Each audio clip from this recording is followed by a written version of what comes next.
ఆంధ్రప్రదేశ్ రాష్ట్ర assembly speaker చింతకాయల అయ్యన్నపాత్రుడు ప్రాతినిధ్యం వహిస్తున్న నర్సీపట్నం మున్సిపాలిటీకి మహర్దశ పట్టనుంది. గత 15 సంవత్సరాలుగా ఎదుగు బొదుగు లేకుండా థర్డ్ గ్రేడ్ మున్సిపాలిటీగా ఉన్న నర్సీపట్నం పురపాలక సంఘాన్ని గ్రేడ్ 1 మున్సిపాలిటీగా అప్గ్రేడ్ చేస్తూ రాష్ట్ర ప్రభుత్వం శుక్రవారం ఆదేశాలు జారీ చేసిందని Narsipatnam municipal commissioner Zampa Surendra తెలిపారు. 2011లో ఏర్పాటైన నర్సీపట్నం మున్సిపాలిటీ అంతకుముందు దాదాపు శతాబ్దం కాలం పాటు పంచాయతీగానే కొనసాగింది. నర్సీపట్నం, బలిఘట్టం, పెద్దబొడ్డేపల్లి మేజర్ పంచాయతీలను విలీనం చేసి 2011లో అప్పటి రాష్ట్ర ప్రభుత్వం నర్సీపట్నాన్ని మున్సిపాలిటీగా ప్రకటిస్తూ జీవో జారీ చేసింది.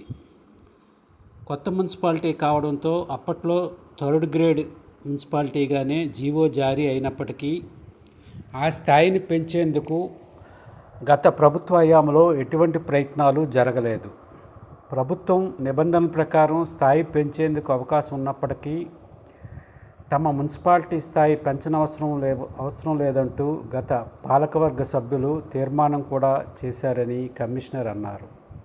అయితే ప్రస్తుత శాసనసభ్యుడు, రాష్ట్ర అసెంబ్లీ స్పీకర్ చింతకాయల అయ్యన్నపాత్రుడు అనకాపల్లి జిల్లాలో శరవేగంగా అభివృద్ధి చెందిన నర్సీపట్నం భవిష్యత్ కార్యాచరణ ప్రణాళికను అభివృద్ధిని దృష్టిలో పెట్టుకొని నర్సీపట్నం మున్సిపాలిటీని గ్రేడ్ 1 మున్సిపాలిటీగా అప్గ్రేడ్ చేసేందుకు అవసరమైన ప్రతిపాదనలను 2 నెలల క్రితం ప్రభుత్వానికి సమర్పించారు.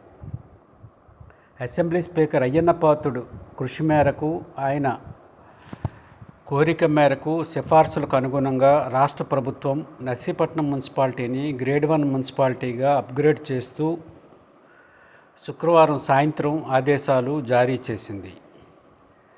దాదాపు 15 సంవత్సరాల పాటు ఎటువంటి ఎదుగు బొదుగు లేకుండా, స్థాయి పెరగకుండా, ప్రజల అవసరాలకు తగ్గట్టుగా సిబ్బంది, వనరులు లేకుండా నామమాత్రపు పాలనతో నర్సీపట్నం మున్సిపాలిటీ పాలన కొనసాగుతుంది.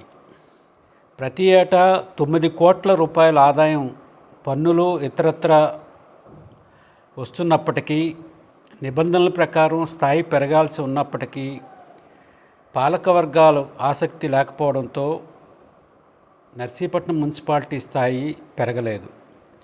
చివరకు స్పీకర్ అయ్యన్నపాత్రుడు కృషి, పట్టుదల, చొరవతో నర్సీపట్నం మున్సిపాలిటీని గ్రేడ్ 1 మున్సిపాలిటీగా అప్గ్రేడ్ చేస్తూ ప్రభుత్వం తుది నిర్ణయం తీసుకొని తదనుగుణంగా జీవో జారీ చేసింది.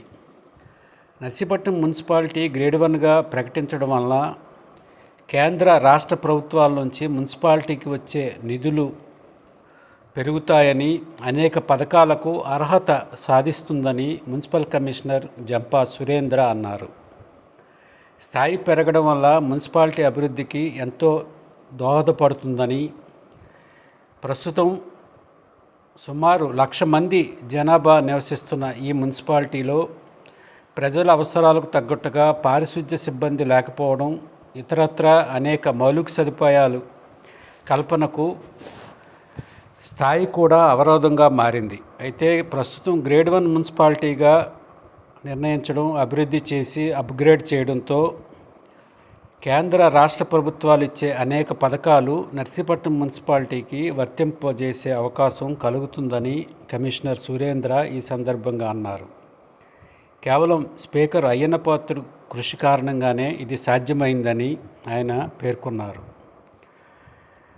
భవిష్యత్తులో జిల్లా కేంద్రంగా కూడా నర్సీపట్నం అవతరించే అవకాశాలు ఉన్నందున ప్రస్తుతం గ్రేడ్ 1 మున్సిపాలిటీ కావడంతో అదనపు సిబ్బంది కేటాయింపు, అదనపు నిధులు మంజూరు వంటి అనేక అవకాశాలు నర్సీపట్నం మున్సిపాలిటీకి కలుగుతాయి. దాంతో నర్సీపట్నం మున్సిపాలిటీకి మహర్దశ పట్టనుందని ప్రజలు భావిస్తున్నారు.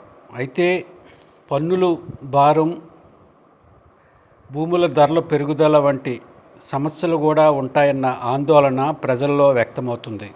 అయితే నిధులు లభ్యత పెరగడం వలన అభివృద్ధి సాధ్యమవుతుందని, ఇతర ఇబ్బందులు నామమాత్రమేనని అధికారులు అంటున్నారు.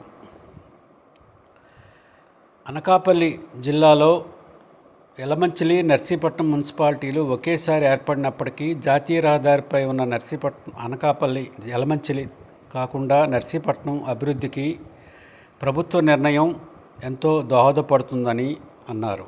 ఈ సందర్భంగా పట్టణ ప్రజలు ప్రభుత్వానికి, స్పీకర్ అయ్యన్న పాత్రుడుకు కృతజ్ఞతలు చెప్పాల్సిన అవసరం ఉందని కూటమి నాయకులు అభిప్రాయపడుతున్నారు. రానున్న రోజుల్లో నర్సీపట్నం మున్సిపాలిటీని మరింతగా అభివృద్ధి చేయడానికి, శివారు ప్రాంతాల అభివృద్ధికి ప్రభుత్వ నిర్ణయం దోహదపడుతుందని, అనేక పథకాలకు అర్హత సాధించడం ద్వారా నిధుల మంజూరు కూడా పెరుగుతాయని మున్సిపల్ అధికారులు పేర్కొంటున్నారు.